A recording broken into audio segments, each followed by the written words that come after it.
Hello dear students, welcome to the first lecture of chemistry.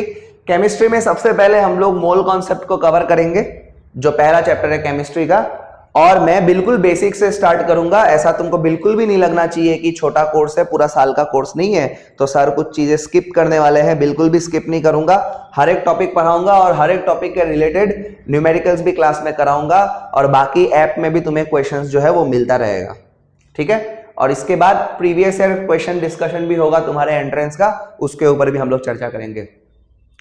तो पहला lecture है, तो पहला लेक्चर क्योंकि मैं तुम्हारा बेस बनाऊंगा तो थोड़ा थ्योरेटिकल है, तो थोड़ा सुनते जाना यार। उसके बाद हम लोग जब न्यूमेरिकल पार्ट में आएंगे तुमको और मजा आएगा, बट ये फंडामेंटल स्ट्रांग होना बहुत जरूरी है। और ये चैप्टर जो है इनफैक्ट ये बेसिक है फिजिकल केमिस्ट्री का। इसका नॉलेज तुमको पूरा केमिस्ट्री में यूज होगा। कुछ चीजें हो सकता है कि एनसीईआरटी में डायरेक्टली ना दिया हो, लेकिन न्यूमेरिकल्स में यूज होता है, तो मैंने वो सब चीजें भी इस लेक्चर में इंक्लूड किया है, ठीक है। सबसे पहले बात करते हैं केमिस्ट्री क्या है। तो केमिस्ट्री जो है ये एटम्स और मॉलिक्यूल्स का साइंस है। यहां पे तुम देखोगे कि यार पूरा का पूरा जो भी चैप्टर उठा के देख लो, वहां पे तुमको एटम मिलेगा, मॉलिक्यूल मिलेगा, एटम मिलेगा, मॉलिक्यूल मिलेगा, ठीक है। अब मैटर क्या होता है चर्चा करेंगे, बट मैंने एक ओवरव्यू दे दिया है कि नेक्स्ट कुछ स्लाइड्स में हम लोग क्या डिस्कशन करने वाले हैं। तो मैटर क्या है बताऊंगा मैं, बट पहले मैं बताना चाहता हूं कि मैटर को हम लोग ब्रॉडली क्लासीफाई कैसे करते हैं। एक ब्रॉड क्लासिफिकेशन बता दिया, फिर नेक्स्ट स्लाइड्स में तुमको इंडिविजुअली में बताऊंगा। ब्रॉडली मैटर को अगर हम लोग क्लासीफाई करें तो मैटर को हम लोग क्लासीफाई कर सकते हैं फिजिकली और केमिकली। फिजिकली मतलब जो तुम पकड़ के देख सकते हो, ठीक है, जो तुम्हें दिखाई दे रहा है, जो तुम सूंघ पा रहे हो, सेंस ऑर्गन से जो तुम्हें फील हो रहा है, तो वो होता है basically physical classification. Physical classification में आता है तुम्हारा सॉलिड, लिक्विड और गैस, ठीक है, सॉलिड, लिक्विड और गैस। फर्दर बातें अगर मैं करूं, सॉलिड में तुम्हारा डेफिनिट शेप होता है। जैसे हम लोग सॉलिड है, हम लोग एक्चुअली सॉलिड मतलब क्या, हमारे अंदर ब्लड भी है तो मिक्सचर भी आ जाता है। हालांकि जैसे इस पेन को ही ले लो, पेन का एक डेफिनिट शेप है और डेफिनिट वॉल्यूम है। लिक्विड की जहां तक बात है तो लिक्विड में भी वॉल्यूम होता है। हम लोग बोलते हैं 1 लीटर पानी, 2 लीटर पानी, 3 लीटर पानी, लेकिन लिक्विड का कोई डेफिनिट शेप नहीं होता। लिक्विड का शेप जो है उसके कंटेनर पे डिपेंड करेगा। जैसे कि ये बोतल है, तो इस बोतल में लिक्विड जैसा इस बोतल का शेप है वैसा ही लिक्विड ने शेप लेके रखा है अंदर। अगर ये बोतल के जगह ग्लास होता तो ग्लास का शेप ले लेता, समझ रहे हो। तो it depends on whatever container और vessel you are taking in. Then comes your gas. अब गैस का ना ही कोई डेफिनिट वॉल्यूम है, ना ही कोई डेफिनिट शेप है। तो अगर मैं इस रूम के बराबर का ही एक कंटेनर ले लूं और उसमें गैस घुसा दूं तो ये पूरा जगह ऑक्युपाई कर लेगा, ठीक है। केमिकली अगर हम लोग मैटर को क्लासिफाई करें तो हम लोग क्लासिफाई कर सकते हैं प्योर सब्सटेंस और मिक्सचर में। जब मैं प्योर सब्सटेंस बोलूंगा तो इसका मतलब है फिक्स रेशियो होता है सब्सटेंसेस का। क्या होता है? फिक्स रेशियो होता है सब्सटेंसेस का। सब्सटेंसेस का फिक्स रेशियो होता है, ठीक है। और प्योर सब्सटेंस को हम लोग फर्दर एलिमेंट और कंपाउंड्स में डिवाइड कर सकते हैं। एलिमेंट का मतलब है कि भाई एक ही टाइप का मिलेगा तुम्हें एटम, और कंपाउंड का मतलब है कि तुम्हें एक से ज्यादा एटम मिलेगा कोई पर्टिकुलर रेशियो में, फिक्स रेशियो में, ठीक है। मिक्सचर की बात अगर हम लोग करें तो मिक्सचर में हम लोग फिर से फर्दर क्लासिफाई कर सकते हैं into homogeneous and heterogeneous, right. Homogeneous and heterogeneous. Homogeneous नाम से पता चल रहा है, होमो का मतलब होता है सेम, तो होमोजेनस का मतलब हो गया कि जो कॉम्पोजिशन है वो सेम रहेगा, यूनिफॉर्म रहेगा, थ्रू आउट सेम रहने वाला है, ठीक है। और होमोजेनस मिक्सचर में जो जो चीजें हैं उनको सेपरेट करना फिजिकली बहुत मुश्किल होता है। उसको सेपरेट करना फिजिकली बहुत मुश्किल होता है, ठीक है। जैसे कि तुमने पानी में चीनी को घोल दिया, घुलने के बाद जब चीनी घुल जाएगा पूरा का पूरा, तो तुम पानी को देख के बोल नहीं सकते यार इसमें चीनी मिला हुआ है, नहीं मिला हुआ है, कितना मिला हुआ है, चीनी को हटाए कैसे, नहीं बोल सकते, कर नहीं सकते, ठीक है। हेट्रोजीनस की जहां तक बात है, हेट्रो का मतलब होता है, एक्चुअली मतलब होता है डिफरेंट, बट यहां पे हेट्रो का मीनिंग है नॉन यूनिफॉर्मिटी। तो कॉम्पोजिशन यहां पे यूनिफॉर्म नहीं है। जैसे तुम अगर पानी में कीचड़ मिला दो, सैंड मिला दो, तब क्या होगा, तब तुम्हें क्या दिखाई देगा, तब तुम देखोगे यार सैंड अलग है, पानी अलग है, मतलब तुमको वो डेफिनेट डिस्टिंग्विशेबल चीजें दिखाई देने वाला है। तुमको जो सॉल्यूट है, सॉल्वेंट है, वो तुमको प्रॉपर्ली दिखाई देगा कि अलग अलग। चीनी पानी में मिला होगा, नमक पानी में मिला होगा, डिस्टिंग्विश नहीं कर पाओगे। लेकिन तुमने कोई कचरा वचरा डाल दिया, सैंड डाल दिया, कीचड़ डाल दिया, तो तुम आराम से उसको डिस्टिंग्विश कर सकते हो, ठीक है, तो अब थोड़ा डिटेल में हम लोग इन चीजों को स्टडी करते हैं, जो मैंने ओवरव्यू दिया उसी को हम लोग थोड़ा डिटेल में स्टडी करते हैं। मैटर का मतलब क्या है? Matter means anything that occupy space and has मास, ये तुमने पढ़ा है। बट एक चीज मैं ऐड करके बोलना चाहूंगा, and it can be sensed by your sense organs. ठीक है, मेडिकल फील्ड में जाने वाले हो ना तुम लोग, तो भाई थोड़ा थोड़ा बायोलॉजिकल इंटीग्रेशन रखना हर सब्जेक्ट में, केमिस्ट्री हो, फिजिक्स हो, और मैं वो पूरा करूंगा ऑब्वियसली, मैं इंटीग्रेटेड वे में ही पढ़ाता हूं। इट सेंस ऑर्गन से बेसिकली सेंस होना है, मतलब दिखना, सुनना, सूंघना, ठीक है, टेस्ट, राइट। अब वो कुछ सब्सटेंसेस पॉइजनस हो सकता है केमिस्ट्री लैब में, उसको नहीं टेस्ट करना है, बट हाँ मोस्ट ऑफ द सॉल्ट को हम टेस्ट कर सकते हैं। मैं अगर तुमको सॉल्ट दूं और शुगर दूं और तुम्हें बताओ कि कौन सा क्या है, तो देख के भी बोल सकते हो, और अगर तुम्हारा आंख में पट्टी डाल दो तो भी तुम बोल सकते हो। तुमने सॉल्ट को लिया, जीभ में लगाया, तुमने बता दिया ये सॉल्ट है। तुमने चीनी को लिया, शुगर को लिया, लगाया जीभ में, तुमने बोल दिया ये चीनी है।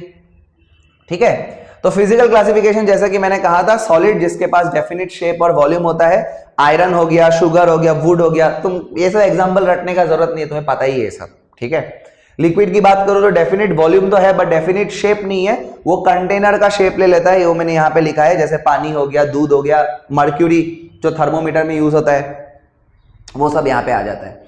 ठीक है, और गैसेस की बात करो तो ना ही इसके पास डेफिनेट वॉल्यूम है, ना ही इसके पास डेफिनेट शेप है, ना ही डेफिनेट वॉल्यूम है, ना ही डेफिनेट शेप है। ठीक है, तो किसी भी वेसल में तुम गैस को डालोगे तो पूरा का पूरा एक तरीके से ऑक्युपाई कर लेगा। ठीक है, अच्छा, अब हम लोग बात करते हैं प्योर सब्सटेंस के ऊपर, केमिकल क्लासिफिकेशन करते हैं मैटर का। प्योर सब्सटेंस जैसे कि मैंने कहा था कि किसी एक स्पेसिफिक टाइप ऑफ सब्सटेंस से ये बना होगा, इनको हम लोग फिजिकल मेथड से इजीली सेपरेट नहीं कर सकते, केमिकल मेथड यूज करना पड़ेगा। फर्दर हम लोग डिवाइड करते हैं into element and compound. Element जैसा कि मैं कह चुका हूं कि एक ही टाइप का एटम तुम्हें यहां पे देखने को मिलेगा। एलिमेंट्स को फिर हम लोग फर्दर क्लासिफाई कर सकते हैं into metals, non metals, metalloids. ठीक है, ये सब चर्चा आगे के चैप्टर्स में होगी।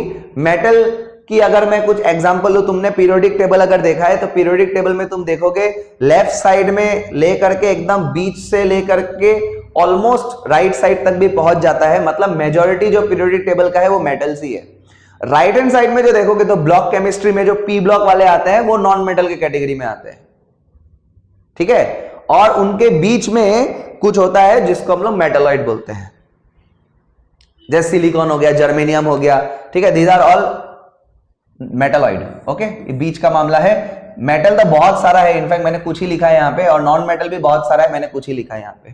कंपाउंड की जहां तक बात है, कंपाउंड में एक से ज्यादा एलिमेंट या एटम होता है, मैंने बोला ही है, but they are in fix proportion. This is important, fix proportion. मैंने बोला पानी, तो पानी एक कंपाउंड है H2O, तो यहां देखो हाइड्रोजन 2 है, ऑक्सीजन 1 है, ये एक फिक्स प्रोपोर्शन है। अगर ये फिक्स प्रोपोर्शन इधर उधर हो गया तो वो पानी नहीं होगा।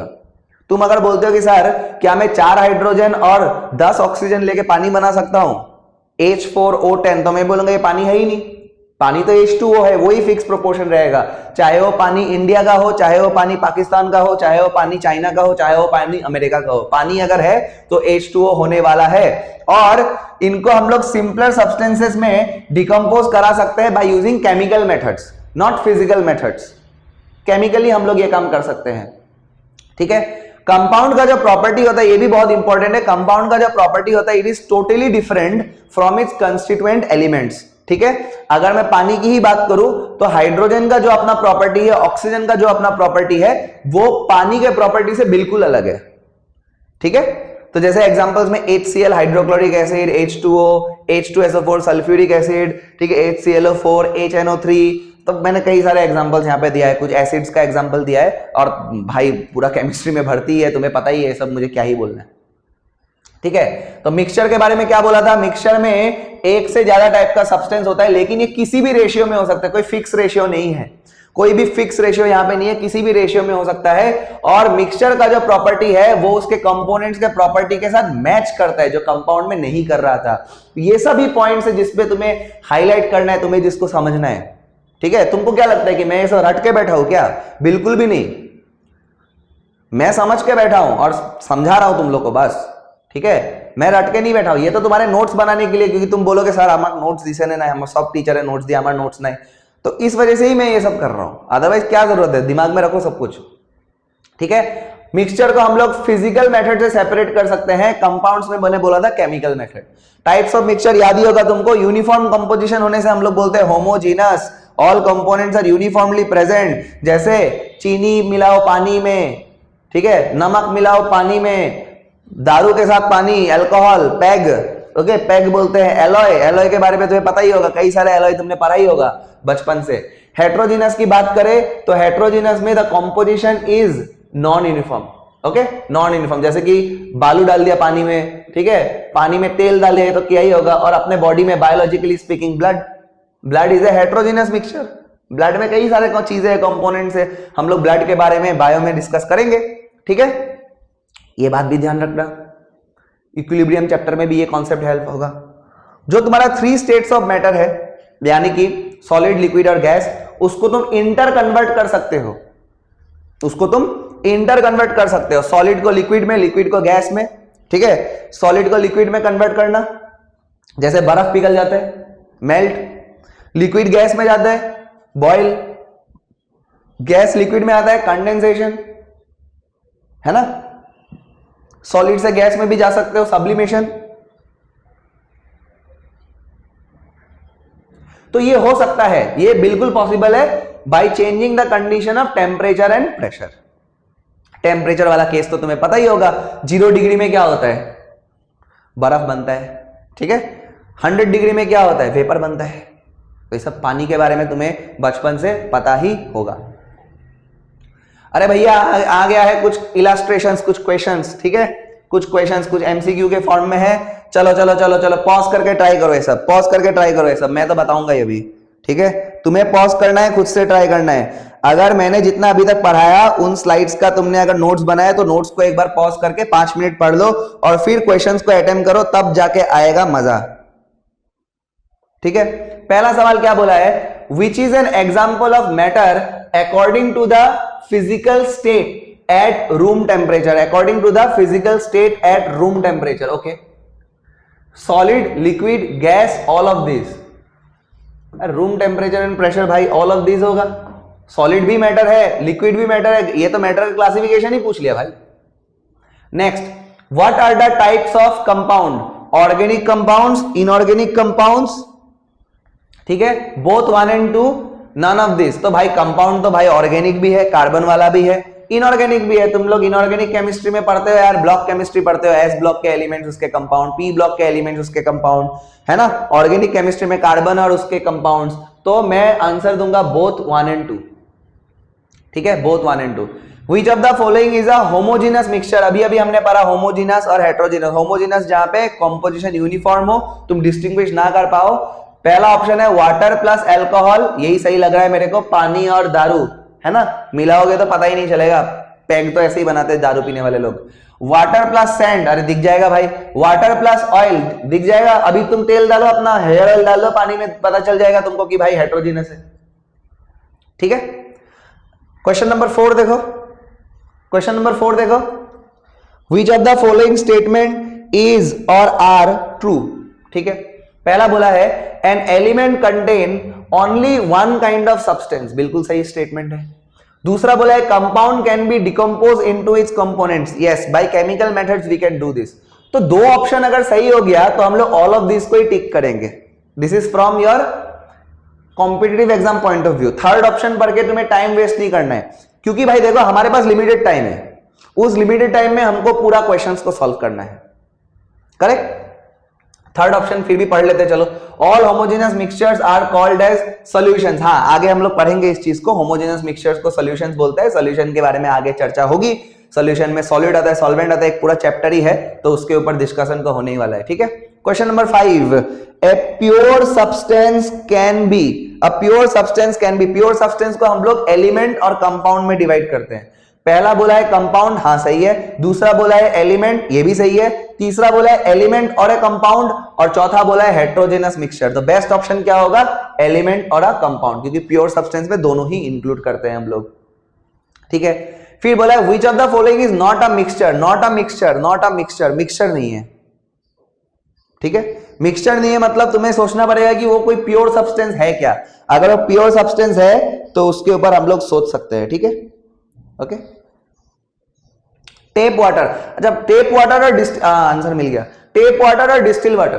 टेप वाटर की अगर मैं बात करूं, टेप वाटर की अगर मैं बात करूं तो भाई टेप वाटर में दूसरी चीजें भी होती है, ठीक है। तुम अगर सोचते हो कि टेप वाटर में कुछ दूसरा नहीं होता, सिर्फ पानी होता है, ऐसा बात नहीं है, दूसरी चीजें भी आती है। लेकिन जब तुम पानी को डिस्टिल करते हो तो उसमें ये पूरा का पूरा डिस्टिल वाटर जो होता है इसमें कुछ एडेड आयंस वगैरह नहीं होता, this is distilled water. Third बोला है salt in water and fourth बोला है ऑयल इन वाटर। ये तो भाई एक तरीके से तुम कहोगे होमोजेनस मिक्सचर है और ये हेट्रोजेनस मिक्सचर है, तो दोनों ही मिक्सचर है। यहां बोला नॉट अ मिक्सचर, तो हमारे लिए बेस्ट ऑप्शन क्या होगा, डिस्टिल्ड वाटर होगा, ठीक है। ओके, कुछ चीजें जो तुम न्यूमेरिकल से सीखते हो, क्वेश्चन प्रैक्टिस से सीखते हो, उसको भी तुम अपने नोट्स में चाहो तो ऐड कर सकते हो। जैसे ये डिस्टिल्ड वाटर वाला बात तुम ऐड कर सकते हो, कोई दिक्कत नहीं है, ठीक है, अच्छी बात है ऐड करना। ऑलराइट, अब कुछ बातें मैं यहां बता रहा हूं, बट ये बातें मैं फिजिक्स में भी बताऊंगा और वहां भी काम आता है और केमिस्ट्री में भी काम आता है। तो ये सब स्लाइड्स में जो चीजें हैं ना, इनको तुम्हें थोड़ा रटना पड़ेगा, ओके, थोड़ा बहुत रटना पड़ेगा, देखना पड़ेगा। पहला जैसे कि ये बेस यूनिट्स या fundamental units and their quantities and their units, तो याद रखना भाई 7 फंडामेंटल यूनिट्स होता है, ठीक है। एक फिजिक्स में भी यूनिट्स एंड डायमेंशन में बताऊंगा, मैं यहां स्किप कर सकता था बट मैंने सोचा कि यार पहला लेक्चर है केमिस्ट्री का, तो तुम लोगों को थोड़ा मजा भी दिलाओ सब्जेक्ट में, सारा बातें भी कराओ, ताकि तुम लोग को ये कभी ना फील हो कि सर कम प्राइस का कोर्स लिया है तो सर शायद कुछ चीजें स्किप करने वाला है। बिल्कुल भी नहीं, बिल्कुल भी नहीं, ठीक है। हाई यील्ड सब कुछ पढ़ाऊंगा, जो जो एग्जाम में आ सकता है सब पढ़ाया जाएगा, ठीक है।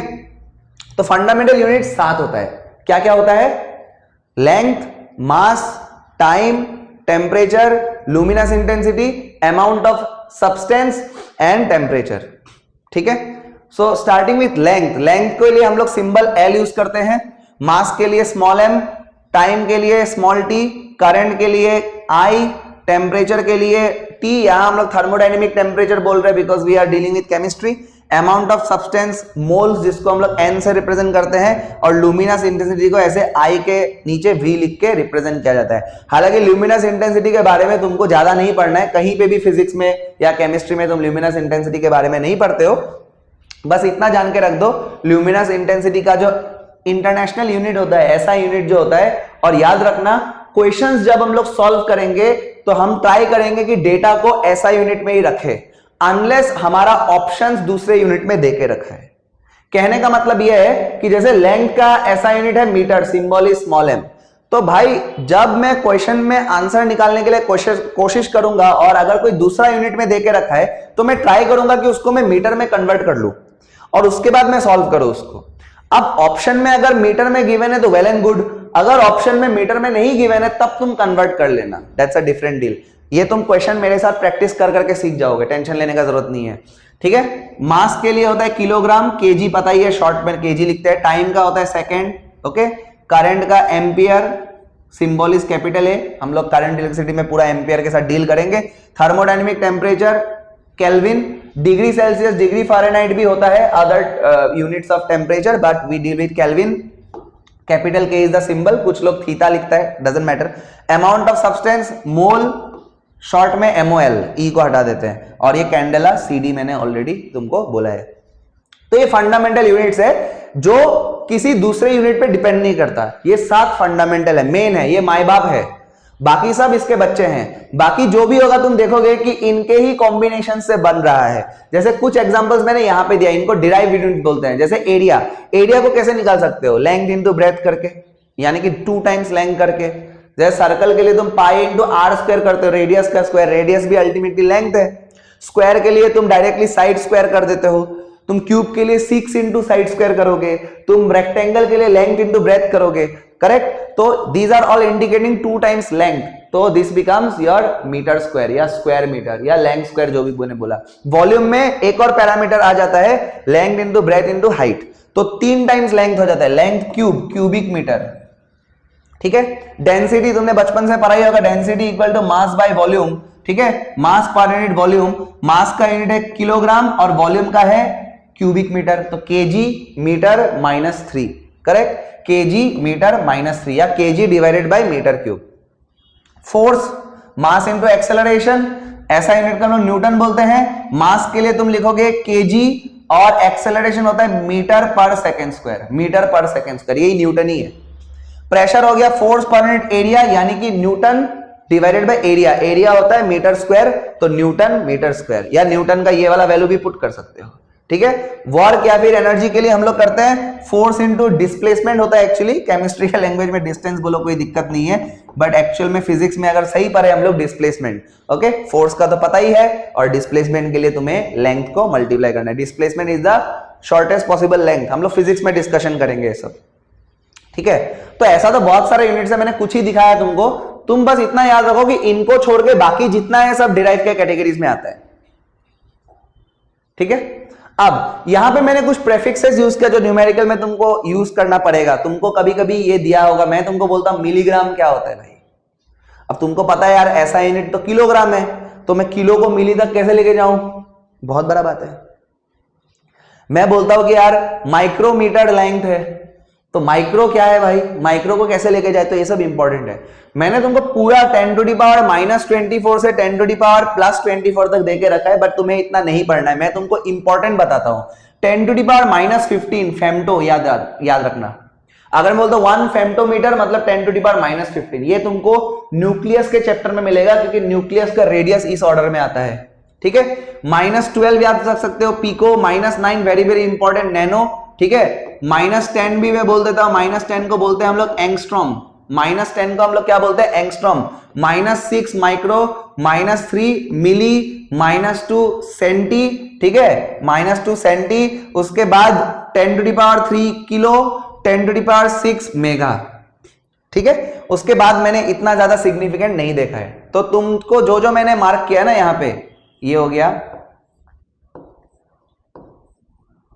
ठीक है, ये जो बॉक्स करके रखा है, और ये एंगस्ट्रॉम, इतना तुम जान लो तो तुम्हारा जिंदगी जो है आसान हो जाएगा। अगर तुम ये जानते हो ऑलरेडी, वेरी गुड, क्योंकि ये सब चीजें जो है एक्चुअली क्लास 11 के बिगिनिंग में ही पढ़ा दिया जाता है, या फिर क्लास 9-10 में भी अच्छा टीचर होगा तो वो पढ़ा देगा। बट तुम लोगों को अगर नहीं पता है तो आज के दिन ही ये दिमाग में हो जाना चाहिए, पटाख से आना चाहिए दिमाग में। मैंने बोला माइक्रो 10⁻⁻6, मैंने बोला नैनो 10⁻�9, मैंने बोला पिको 10⁻12, मैंने बोला फेम्टो 10⁻15, मैंने बोला मेगा 10⁻6, मेगा इलेक्ट्रॉन वोल्ट मिलेगा तुमको मॉडर्न फिजिक्स में। मैं ऐसे ही नहीं बोल रहा भाई, अरे भाई मैंने नीट क्रैक किया हुआ है, मैंने कॉम्पिटिटिव एग्जाम दिया हुआ है, मैं कॉम्पिटिटिव एग्जाम लोगों का क्रैक करवा चुका हूं, तो जो जो सिग्निफिकेंट है मैं बता रहा हूं तुमको, ठीक है। और जो स्टूडेंट सोचता है कि सर हम पूरा ज्ञान का पहाड़ लेके बैठेंगे, पूरा रटना है रटो, मुझे कोई दिक्कत नहीं है, वेरी गुड, करते हो तो बहुत बढ़िया, करते हो तो बहुत बढ़िया, ठीक है साहब। अब यहां कुछ इंपॉर्टेंट कन्वर्जन्स मैंने देके रखा है जो तुम्हें ध्यान रखना है। एंगस्ट्रॉम जो वहां पे इंक्लूड नहीं किया था मैंने, 10⁻⁻10 मीटर बोलो या -8 सेंटीमीटर बोलो, ठीक है। 1 मीटर इक्वल टू होता है 100 सेंटीमीटर, या फिर 1 सेंटीमीटर होता है 10⁻⁻2 मीटर, जैसे भी जो मैंने वहां पे लिखा है -2। मास की बात करें, किलोग्राम और ग्राम, केजी पता ये तुमको पता होगा, 1 kg 1000 ग्राम और 1 ग्राम 1000 मिलीग्राम, ये दो यूनिट्स बहुत ज्यादा हेल्पफुल होता है। वॉल्यूम का ध्यान रखना भाई, ये वॉल्यूम कन्वर्जन बहुत इंपॉर्टेंट है। 1 लीटर और 1 डेसीमीटर क्यूब सेम चीज है, 1 लीटर 1 डेसीमीटर क्यूब सेम चीज है, which is equal to 10⁻³ metre cube. ये यूज करना पड़ सकता है क्योंकि लीटर जो है वो ऐसा यूनिट नहीं है, मीटर ऐसा यूनिट है, तो तुम्हें कन्वर्ट करना पड़ सकता है -3 मीटर क्यूब। और जो मैंने यहां पे रिलेशन बताया उसको अगर मैं डालूं तो सेंटीमीटर क्यूब में हो जाएगा 1000, 10⁻3, और सेंटीमीटर क्यूब का इक्विवेलेंट ही होता है मिलीलीटर, ml, और मिलीलीटर को मैं ऐसे भी लिख सकता हूं क्यूबिक सेंटीमीटर। ये जो सेंटीमीटर क्यूब है इसको सीसी ऐसे भी लिखा जाता है, कभी कभी सीसी लिख के देगा, तो सीसी का मतलब यही होता है क्यूबिक सेंटीमीटर। तो ये बहुत इंपॉर्टेंट है, बहुत इंपॉर्टेंट है, इसको बढ़िया से लिखो अभी, ठीक है, पॉज करो, बढ़िया से लिखो। एनर्जी में भी कुछ कुछ चीजें हमारी काम आएगा। 4.184 जूल होता है एक्चुअली 1 कैलोरी, बट हम लोग न्यूमेरिकल के लिए 4.2 यूज करेंगे। देखो अब हम लोग कॉम्पिटिटिव एग्जाम की तैयारी कर रहे हैं, अब हम लोग एमसीक्यू एग्जाम की तैयारी कर रहे हैं, तो अब हमें एकदम पूरा एग्जैक्ट वैल्यू ऐसा करने का जरूरत नहीं, हमें न्यूमेरिकल सॉल्व करने से, ऑप्शन टिक करने से मतलब है। तुम्हारा कोई स्टेप्स देख के तुमको मार्क्स अब नहीं देने वाला है, वो दिन गया, वो बोर्ड्स वाला दिन है, ठीक है। 1 जूल इज 10⁷ अर्ग, ठीक है, अर्ग is CGS unit, CGS unit. 1 ATM litre बहुत ज्यादा यूज होगा, 1 एटीएम लीटर को जूल में कन्वर्ट करना पड़ेगा, 101.3 जूल। देखो जो प्रेशर और टेम्परेचर क्वेश्चन में दिया होता है, प्रेशर और वॉल्यूम क्वेश्चन में दिया होता है, मेनी ऑफ द टाइम्स जो है वो लोग तुमको प्रेशर जो है वो तुम्हें एटीएम में देगा, एटमॉस्फेयर में देगा, और वॉल्यूम लीटर में देगा, लेकिन ऐसा यूनिट तो जूल है ना, तो इसलिए ये कन्वर्जन आना चाहिए। क्या पता ऑप्शन जूल में दे दे। और मॉडर्न फिजिक्स में ये बहुत ज्यादा यूज होगा। 1 इलेक्ट्रॉन वोल्ट का वैल्यू होता है, तुमको चार्ज ऑफ इलेक्ट्रॉन मालूम है ना, उतना ही 1.6 into 10⁻⁻19 joule. Very very important conversion. Okay, next these 3 are very important guys. Volume, pressure, energy, temperature, ये बहुत इंपॉर्टेंट है। प्रेशर की बात करें, 1 एटीएम से याद रख लो, 1 एटीएम का इक्विवेलेंट वैल्यूज क्या है, 760 टॉर, 1.01325 बार। हालांकि हम लोग ऑलमोस्ट इक्वली मान लेते हैं, 1 एटीएम और 1 बार को ऑलमोस्ट इक्वल मान लेते हैं। 760 टॉर और 760 mm Hg एक ही बात है। mm को cm में कन्वर्ट करोगे, 1 0 जाएगा, 76 हो जाएगा। और इसी चीज को जब तुम 10⁵ से मल्टीप्लाई करोगे तो ये पास्कल या न्यूटन पर मीटर स्क्वायर होने वाला है, ठीक है। Pascal is the unit for pressure only, okay. Newton माने फोर्स अपॉन एरिया। तो 1.013 into 10⁵। अगेन मैं 1.013 न्यूमेरिकल में लूंगा क्या, नहीं लूंगा, मैं 1 ले लूंगा, 10⁵ मानूंगा। 1 ATM इक्वल टू 10⁵ पास्कल, समझे। वो मैं न्यूमेरिकल करके दिखाऊंगा ना, तेरे को पता चल जाएगा। और लास्टली टेम्परेचर में तुम्हें डिग्री सेल्सियस और केल्विन कन्वर्जन करना पड़ेगा। देखो मेन ऐसा यूनिट क्या है, केल्विन है। तुमको एग्जामिनर बोल सकता है 27 डिग्री सेल्सियस, ये सब वैल्यूज पता होना चाहिए। तो क्या करोगे, सिंपली 273.15 ऐड करना है, 0.15 ऐड नहीं करना न्यूमेरिकल सॉल्व करने के टाइम में। 27 बोला, ओके, 27 डिग्री सेल्सियस, 27 प्लस 273 कितना होता है, 300। मैंने बोला 25 प्लस 273 कितना होता है, 298 केल्विन हो गया। मैंने बोला तुम्हारा 10 डिग्री सेल्सियस, तो 273 प्लस 10 करोगे, ऐसे करना होता है, ठीक है। और फ़ारेनहाइट में अगर दिया हो कभी, ठीक है, केमिस्ट्री में उतना ज्यादा रेलिवेंट नहीं है, बट बाई चांस कभी अगर हो तो तुम्हें याद रखना है C/5 जो सेल्सियस में देके रखा है divided by 5 is equal to F-32/9। तो ये इंपॉर्टेंट यूनिट कन्वर्जन है। अगर तुमने पहले इन सब चीजों को नहीं पढ़ा है गाइस, या तुम भूल चुके हो, तो please please please please please please इसके थ्रू गो थ्रू करो। और गो थ्रू करने के बाद ओके, गो थ्रू करने के बाद क्वेश्चंस पे आओ, ठीक है। गो थ्रू करने के बाद क्वेश्चंस पे आओ, ठीक है। चलिए क्वेश्चंस भी बात करते हैं। विच of the following form parts of the 7 basic SI units. Okay, 7 basic SI unit में क्या क्या था। जूल तो नहीं है भाई, जूल डिराइव्ड यूनिट है। जूल हमारा वर्क डन के लिए होता है या फिर एनर्जी के लिए होता है, डिराइव्ड यूनिट है, नहीं है। कैंडेला, हाँ, luminous intensity, candela, okay. Third Newton, Newton तो भाई फोर्स के लिए है, ये भी नहीं है।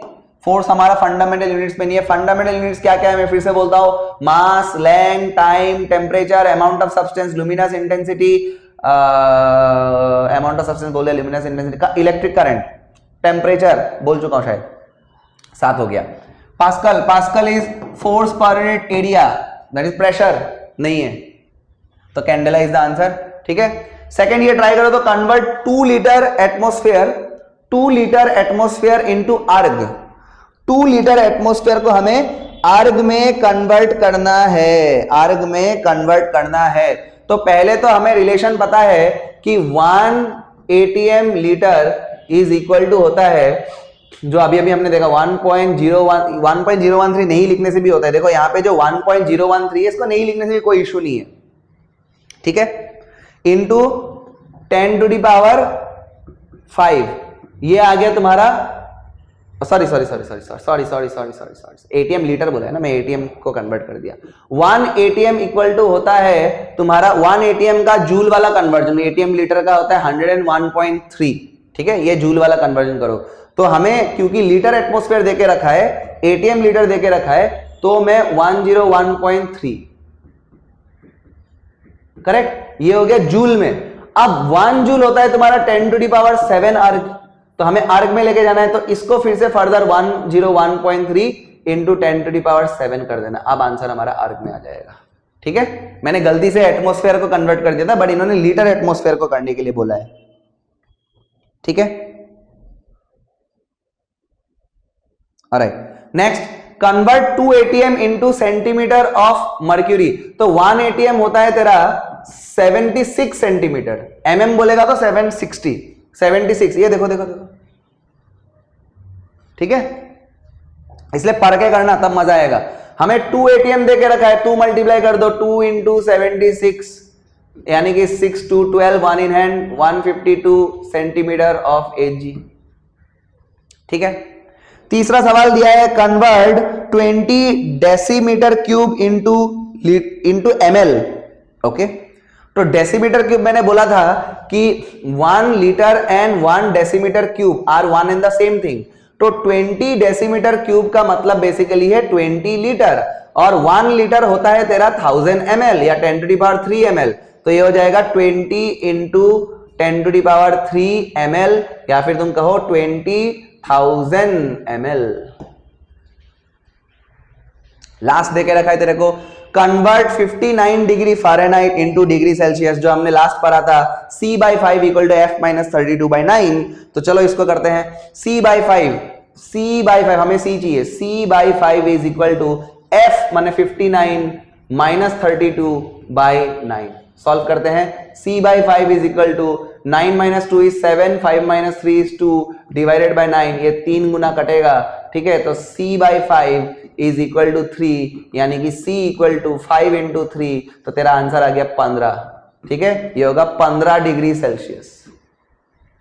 59 degree Fahrenheit is equal to 15 degree Celsius. बहुत बढ़िया, बहुत बढ़िया। तो मैंने तुम्हारा बेसिक लेक्चर ले लिया है इसका। ठीक है, जो पहला बेसिक लेक्चर है, इनको तुम अगर ऐसा सोचोगे कि सर ऐसा क्वेश्चन तो हमने नीट में देखा ही नहीं है ठीक है, कोई भी एंट्रेंस एग्जाम में नहीं देखा है, ना मैंने नर्सिंग के एग्जाम में देखा है, ना मैंने एग्रीकल्चर के एग्जाम में देखा है, ना उसमें देखा है, ना जेई में देखा है, कहीं नहीं देखा है। तो क्यों करा रहे हो आप ये सब? बकवास करवा रहे हो क्या हम लोग के साथ? बकवास कर रहे हो क्या हमारे साथ? बिल्कुल नहीं, ये तुमको अलग अलग न्यूमेरिकल में खुद से कन्वर्ट करना पड़ेगा। समझ रहे हो? तुम देखोगे ऑप्शन ऐसा यूनिट में देके रखा है, और जो क्वेश्चन में डेटा है वो एटीएम लीटर में। अब तुमको तो पता नहीं है एटीएम लीटर का मतलब होता है 101.3 जूल। खत्म है कहानी, कहानी वहीं पे खत्म हो गया। तो इसलिए जो भी चीज मैं पढ़ा रहा हूं मैं बहुत सोच समझ के पढ़ा रहा हूं, मैं कुछ भी उल्टा सीधा नहीं पढ़ा रहा हूं। ठीक है, तो तुम्हें मैं जैसे कि डे 1 को भी मैंने बोला, जो भी मैं बोलता हूं ब्लाइंडली उसको फॉलो करो भाई, जो भी बोलता हूं ब्लाइंडली उसको फॉलो करो। ठीक है, ऑलराइट, तो चलो see you in the next video. The fundamental part is done.